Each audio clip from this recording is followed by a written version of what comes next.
Clip number 307۔ اس clip میں آپ سورہ انعام کی آیت نمبر 103 سے 105 تک کی تلاوت، ترجمہ اور تفسیر قرآن صراط الجنان سماعت فرمائیں گے۔ بسم اللہ الرحمن الرحیم۔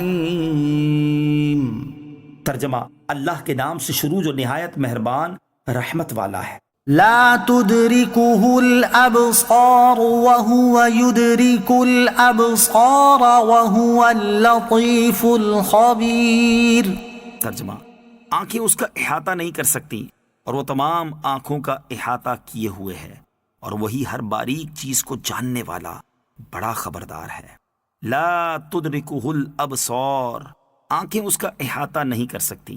اس آیت کا مفہوم سمجھنا نہایت ضروری ہے، کیونکہ عقائد کے متعلق بہت سے مسائل کا دار و مدار اسی پر ہے۔ آخرت میں اللہ تعالیٰ کے دیدار سے متعلق اہل سنت کا عقیدہ، یاد رکھیں کہ اہل سنت کا عقیدہ یہ ہے کہ مومنوں کو آخرت میں اللہ تعالیٰ کا دیدار ہوگا۔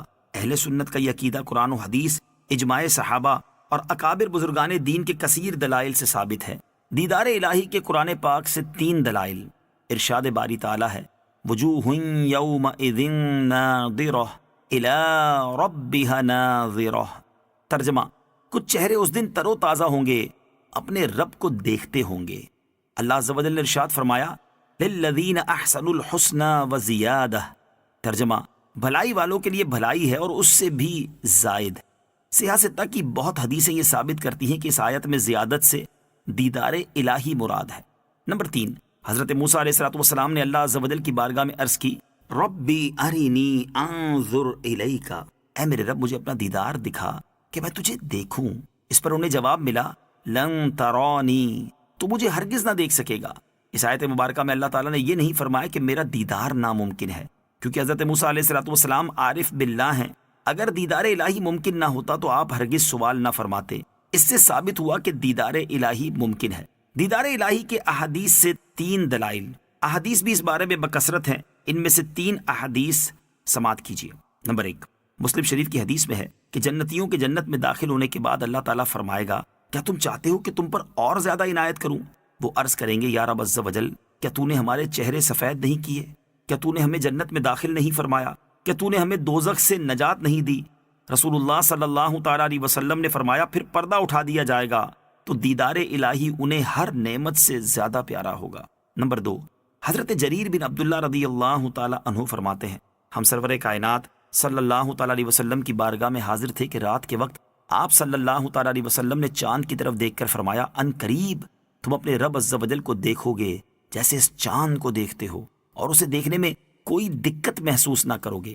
نمبر 3، حضرت ابو ہریرہ رضی اللہ تعالیٰ عنہ سے روایت ہے، مسلم شریف کی حدیث ہے، صحابہ کرام رضی اللہ تعالیٰ عنہم نے عرض کی، یا رسول اللہ صلی اللہ تعالیٰ علیہ وسلم، کیا ہم قیامت کے دن اپنے رب عز و جل کو دیکھیں گے؟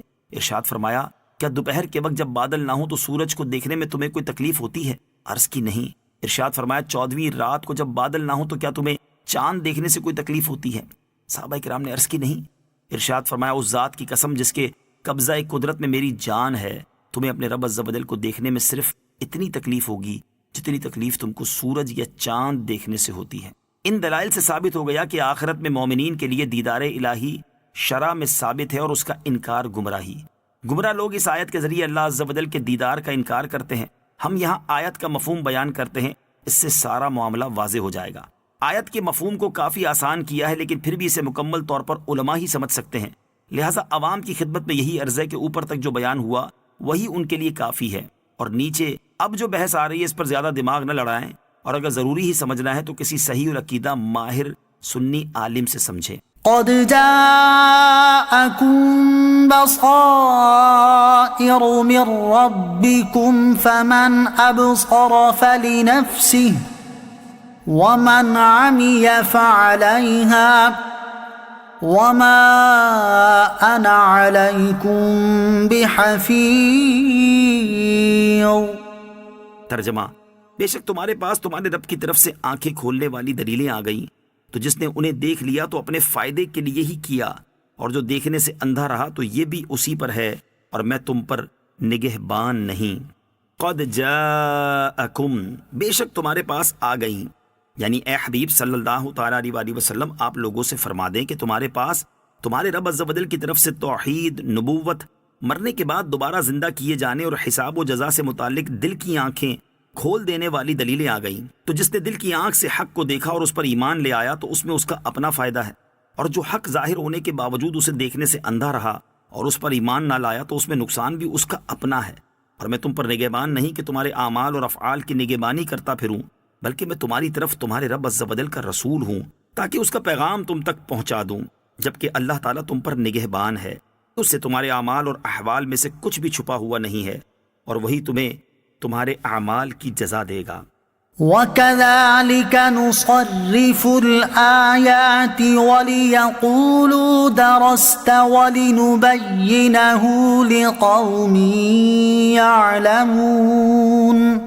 ترجمہ: اور ہم اسی طرح بار بار آیتیں بیان کرتے ہیں، اور اس لیے تاکہ کافر بول اٹھیں کہ تم نے پڑھ لیا ہے، اور اس لیے تاکہ ہم اسے علم والوں کے لیے واضح کر دیں۔ وَكَذَلِكَ نُصَرِّفُ الْآيَاتِ، اور ہم اس طرح بار بار آیتیں بیان کرتے ہیں۔